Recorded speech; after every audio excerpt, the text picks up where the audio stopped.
Hey everyone, and welcome to today's news that kinda doesn't matter.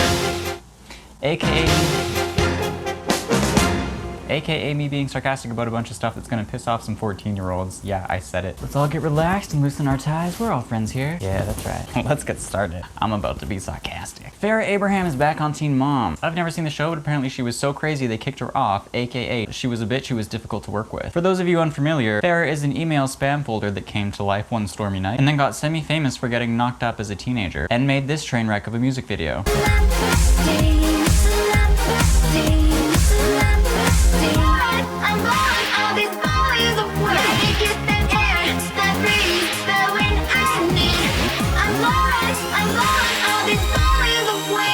Since the start of her career on Teen Mom, she's undergone several bouts of plastic surgery, and there's nothing wrong with that in general, but it makes you wonder if she's emotionally stable. So in the first episode of Teen Mom, they tried to get her to say stuff, and she wouldn't. She literally just had to talk about the fact that she was back on Teen Mom, which she chose to do. But apparently that was asking too much. This is the girl who went on a show to talk to doctors about her botched lip job, and chose to be on the show again for money after they kicked her off, and now she doesn't want to cooperate with the entire point of the show. As someone who has filmed people before who weren't always sympathetic to the struggles of trying to edit together a story from real footage, I feel the pain of this producer in this next clip. Can we have a combo right here? We need some kind of scene where you're explaining that you're back to Teen Mom. I don't care if you guys are here or not. Okay. Just over being judged, and I guess I don't want to talk about that. How do you feel being back? Are you excited to film or no? Then you know what? You produce this. What do you want me to do? I don't get paid to produce. Okay. So do you want us to leave? However you want to handle this and explain to everybody that you're doing the show, you do it. She's gonna shut down production is what she's gonna do.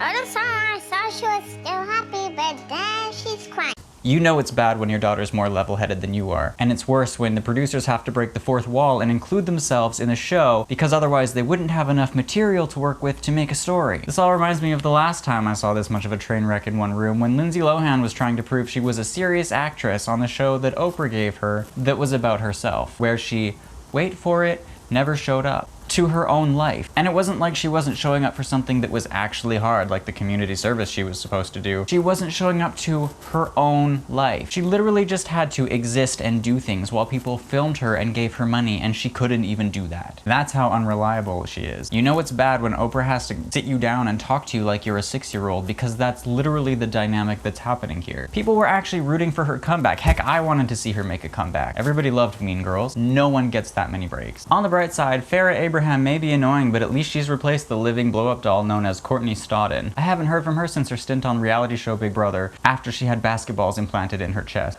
Oh, sorry, I just described Farrah Abraham. Kris Jenner had an inspiring interview with Diane Sawyer. Many were skeptical about the whole thing, but after watching the interview, many now believe that Kris is genuine and trying to do a good thing, and not just a publicity stunt. Because let's be real, there are easier ways to get attention than public gender reassignment. Even comedy shows like Saturday Night Live, who once made fun of Kris for his changing appearance, now have nothing but respect for him. Now have nothing but respect for Bruce, because ever since he came out as identifying as a woman, there are simply no jokes left to make. Damn it, was doing so good. Meanwhile, another Kardashian, I say Kardashian because she's technically a Jenner, but she's a Kardashian for all intents and purposes, who isn't quite doing as much for social change. Kylie Jenner has admitted to having filler injected into her lips. In other news, Britney Spears lip syncs, and sometimes people cheat on their tax returns. No shit. Allegedly, when Kylie broke the news, Real Housewives everywhere gasped, "No, our secret!" Seriously, this is not news. If you believe her lips were an illusion created by skilled makeup, you're probably the kind of person who would buy diet pills from an infomercial at 2 a.m. in the morning, and you should probably get your eyesight tested. Or buy my new magic lip potion for $29.99, 3 easy payments. Seriously, I've seen less filler in one of my art history essays. People offended by a 17-year-old getting lip injections need only remind themselves that this is Kylie Jenner, daughter and spawn of Kris Jenner, the woman who single-handedly pimped out her entire family for fame and money.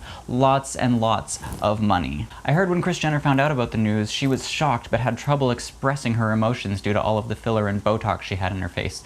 I'm just kidding, she was the one holding the syringe. In other news that shocked literally no one, Graceffa has finally come out of the closet as gay in what I can only describe as one of the best PR moves in YouTube history. This happened only days after I told my story about seeing him at LA Pride, and I had no idea that he was actually still in the closet because he was taking selfies with people at LA Pride. Apparently, despite persistent rumors, Joey has never actually admitted to being gay, and even received a lot of flack for not sending words of support via Twitter to fellow YouTube star Connor Franta when he also recently came out of the closet. Many other YouTubers have come out in recent history in what seems to be a trend, on top of power YouTubers like Tyler Oakley already being openly out, confirming my suspicion that everyone on YouTube is in fact gay. And even more non-YouTubers like country star Billy Gilman have come out, and remember when the world had a collective orgasm when Olympic diver Tom Daley came out. But despite such global openness, Joey has still remained hush on the subject. Now it all makes sense, because if he'd let it slip earlier that he was gay or even hinted at it, it wouldn't have had the impact that his new YouTube music video,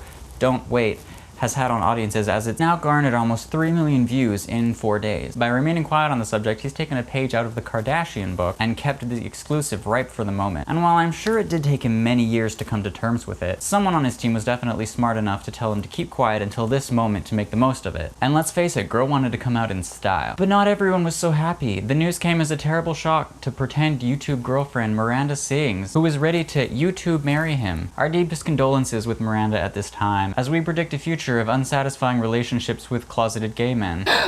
Why is that man holding his hand? Are you kidding me? Joey? No!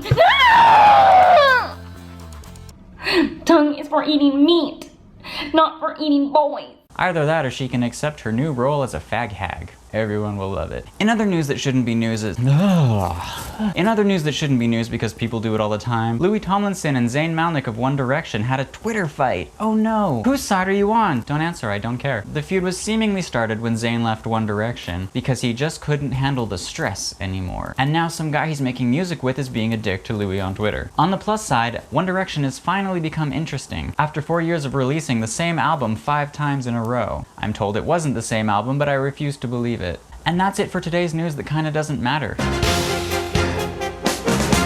#NoFilter. You're awesome. Bye.